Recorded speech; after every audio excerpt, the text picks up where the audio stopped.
about 4 clients per hour. They billed their insurance as psychotherapy, or they did private pay. And he had a very successful practice in the sense that they had the clients lined up, one right after the other. And he worked long days, and he even worked Saturdays, and he had a long waiting list. Now again, you might say this can't happen. Well, it maybe can't, but you have to believe my story here. Okay, so Dr. Bugabu's waiting list got so long that he says, I gotta help these people. All these people want my help, and I can't help them all. But there's nobody else in town that can, or anywhere else in the world that knows how to do Bugabu therapy. I'm the one who invented it, and I've never taught anybody how to do it. So I've got to do something about this. So he founded the Florida Institute for Bugabu Therapy. And he advertised it only to licensed mental health professionals. You have to be either a licensed psychologist or a licensed clinical social worker or a licensed mental health counselor or a licensed marriage and family therapist. You could not attend this, be a student of this program unless you were already licensed. And he had more applicants that he could handle, so he selected them carefully based on their resumes and transcripts and GRE scores and everything. And he only admitted the best. And then he spent lots of hours training them on just how to do Bugabu therapy.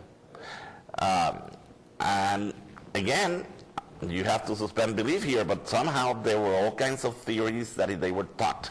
And then the practices, and depending on the patient, depending on which move to make, whether to move first to the right or to the left, and whether to shake the hip once or to shake the hip twice. It was a complicated procedure, and he taught them the moves. And then if they met the competency criteria, because he had to observe them doing it with real patients, several of them, to make sure they did it right, then he gave them a certificate. And the certificate said that they were now, they had completed a certificate program in Bugabu therapy at the Florida Institute of Bugabu Therapy. And then those licensed professionals hung their little certificates on the wall and started advertising that they were practicing Bugabu therapy, and they had all kinds of men coming to see them. Women never came. They had more sense, I guess. But the men came, and and again they had very successful private practices, and the whole thing boomed. And everything seemed to be fine. Everybody seemed to be happy. And the only problem was that several months later, one of the Bugabu therapists noticed that they had heard that there was somebody in town that was practicing Bugabu therapy, and they were not a licensed mental health professional.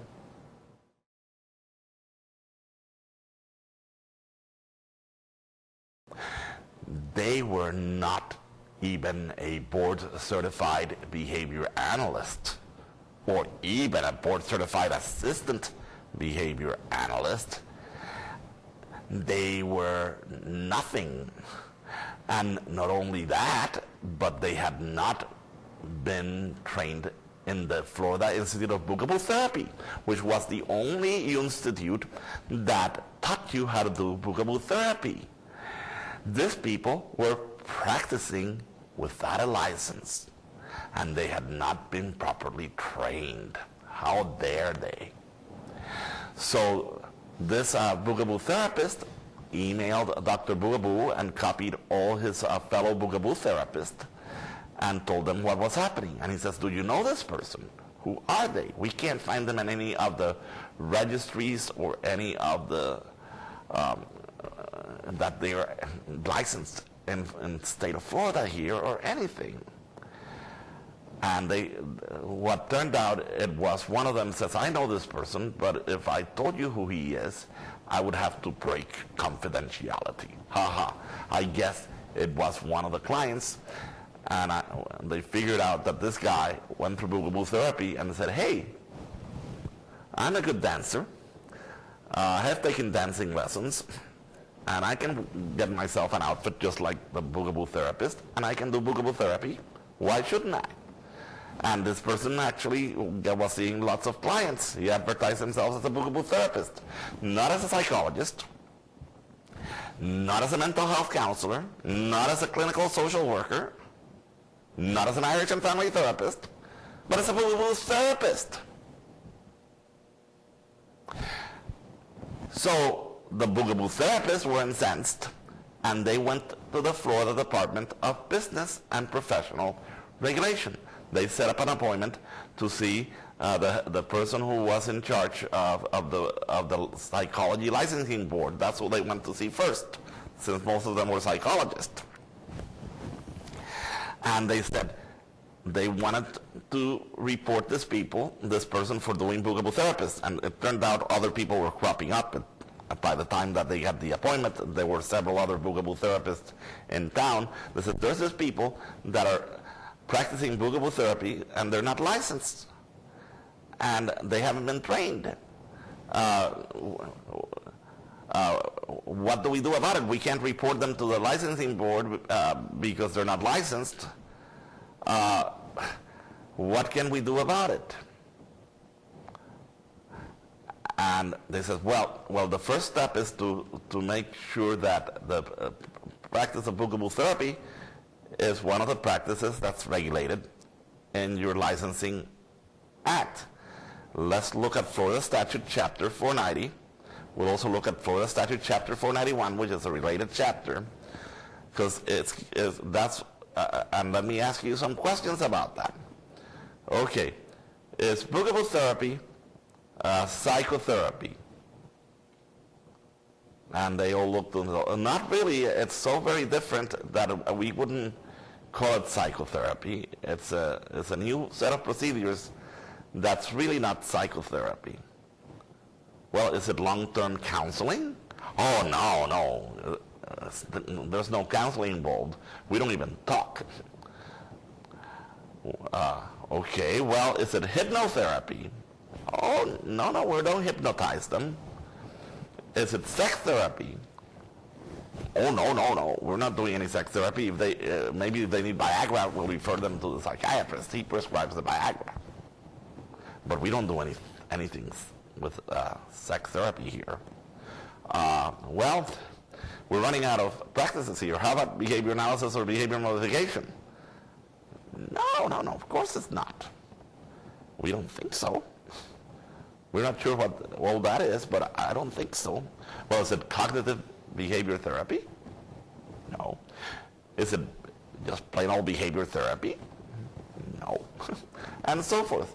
And they went down a list of all the practices that are regulated by Florida Statute Chapter 490 and 491. And it was none of them. It says, well,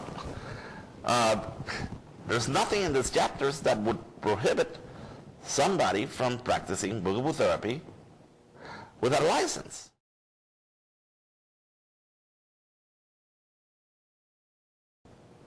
Anybody can practice Bugabu therapy because it's not one of the regulated practices. So they said, well, it's gotta be. These people are hurting. These people are coming to psychologists, they're coming to clinical social workers, mental health counselors, marriage and family therapists. And they're coming because they're hurting. Their lives are a mess. And we are trained. We have gone through school for years, and we got degrees, and we got supervised experience, and we have taken licensing exams, and we've got the licensing boards regulating us.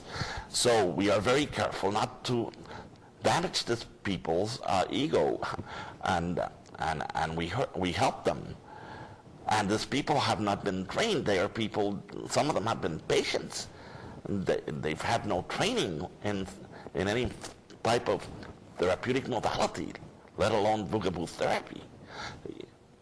Well, but it's not one of the regulated practices. So, well, what do we do to make it one of the practices? We need to put the practice in the act, and we should be the only ones practicing Bugabu therapy. Nobody else should practice Bugabu therapy other than us licensed mental health professionals. Well, the official said, well, before we proceed, there's one question you need to answer. And depending on the answer to this question depends on whether or not we take the next step in terms of seeing what you do to try to get this into a practice act. All right, what's the question? Well, maybe you in the audience can guess the question. You can think about it for a little bit. Okay, well, you could even stop the video while you think about it. Okay, well, now that's enough time. If you wanted more time, you should have stopped the video and waited. But here's your answer. The question was, has anybody ever been harmed by someone who practiced Bugabu therapy and performed Bugabu therapy on them? Has anybody ever been harmed? Okay. They looked at each other. They all shook their heads. They said, no, I don't think so. I don't know. We all know that we do it and nobody has ever seemed to be harmed. They keep back and they all seem to be happy. And they came back for booster sessions all the time. And I don't think that we've harmed them. But we don't know about those other people that are doing Bugabu therapy, if they've harmed them.